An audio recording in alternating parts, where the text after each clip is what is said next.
Zimbabwe ने बुधवार को गाम्बिया के खिलाफ 20 ओवर में 4 विकेट पर 344 रन का स्कोर बना दिया। यह टी20 इंटरनेशनल मैच के किसी भी टीम का सबसे बड़ा स्कोर है। पिछला रिकॉर्ड नेपाल के नाम था, उसने मंगोलिया के खिलाफ 314 रन बनाए थे। जिम्बाब्वे ने यह मैच 290 रन से जीता। यह टी20 इंटरनेशनल रनों के लिहाज से सबसे बड़ी जीत है। जिम्बाब्वे के कप्तान सिकंदर रजा ने मैच में 33 बॉल पर शतक पूरा किया। उन्होंने 43 गेंद में 133 रन की पारी खेली। यह मैच टी20 वर्ल्ड कप क्वालिफायर के तहत नैरोबी में खेला गया। जिम्बाब्वे ने मैच का टॉस जीतकर पहले बैटिंग का फैसला किया। जिम्बाब्वे के लिए ओवर ब्रायन बेटनेट और मरुमानी ने 4.5 ओवर में 98 रन की साझेदारी की। मरुमानी ने 19 गेंद में 62 और बेनेट ने 26 गेंद में 50 रन की पारी खेली। कप्तान सिकंदर रजा ने जिम्बाब्वे की ओर से सबसे अधिक नाबाद 133 रन बनाए। उन्होंने इस पारी में 15 छक्के और 7 चौके लगाए। जिम्बाब्वे ने पहले बैटिंग करते हुए 20 ओवर में 4 विकेट खोकर 344 रन बनाए। जवाब में गाम्बिया 14.4 ओवर में 54 रन पर ऑल आउट हो गई। इस तरह जिम्बाब्वे की टीम ने यह मैच 290 रन से जीता। इसके साथ ही जिम्बाब्वे टी20 इंटरनेशनल की सबसे बड़ी जीत का रिकॉर्ड भी अपने नाम कर लिया। पहले यह रिकॉर्ड नेपाल के नाम था, जिसने पिछले साल मंगोलिया को 273 रनों से हराया। जिम्बाब्वे के बल्लेबाजों ने इस पारी के 27 छक्के और नेपाल का ही 26 छक्के वर्ल्ड रिकॉर्ड तोड़ दिया। सिकंदर रजा ने सबसे बड़ा ज़्यादा 15 छक्के जड़े।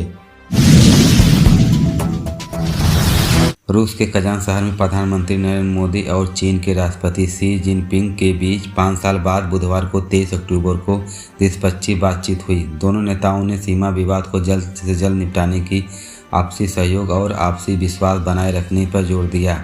2020 में गलवान झड़प के बाद दोनों नेताओं ने यह पहली बायलैटरल मीटिंग थी। 50 मिनट बातचीत में पीएम मोदी ने कहा कि सीमा पर शांति स्थिरता रखना हमारी प्राथमिकता होगी। आपसी विश्वास, आपसी सम्मान और आपसी संवेदनशीलता हमारे संबोधन के नींव बनी रहनी चाहिए। मुझे पूरा विश्वास है कि हम खुले मन से बात करेंगे, हमारी चर्चा कंस्ट्रक्टिव होगी। इससे पहले चीन के राष्ट्रपति शी जिनपिंग ने कहा, दोनों देशों के मतभेदों को सही तरीके से संभालना चाहिए। हमें अपने विकास और सपनों का साकार के लिए कम्युनिकेशन, आपसी सहयोग से मजबूत रहना चाहिए। भारत और चीन के संबंधित स्थिरता रहने के लिए एक दूसरे के साथ मिलकर काम करना चाहिए, जिससे देशों का विकास और लक्ष्यों पूरा होने के मदद मिल सके। सीमा विवाद को सुलझाने के लिए दोनों देशों ने विशेष प्रतिनिधि जल्द से जल्द बैठक करेंगे। इसमें भारत की तरफ से एनएसए अजीत डोभाल और चीन की तरफ से विदेश मंत्री वांग यामी शामिल होंगे।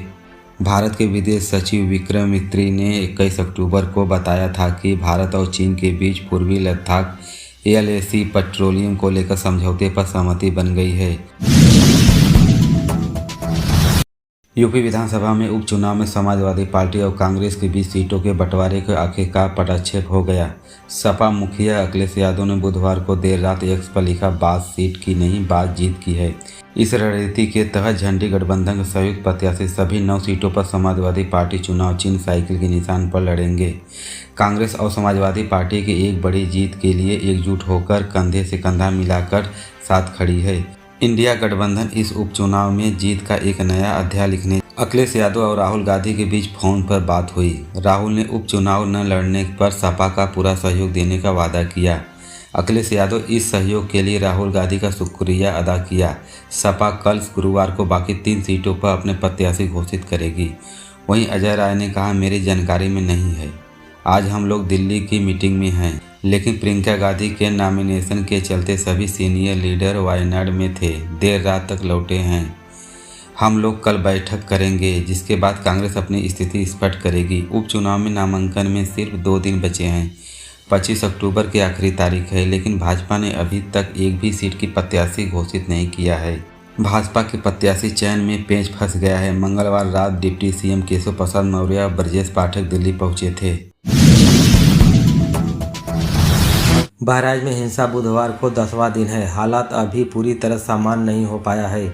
जगह जगह फौज तैनात है। महाराजगंज में 23 घरों में अतिक्रमण हटाने के बुलडोजर चलाने का नोटिस चिपका दिया गया है। उस पर हाई कोर्ट मामला बुधवार को सुनवाई के बाद 4 नवंबर की डेट तय कर दी है।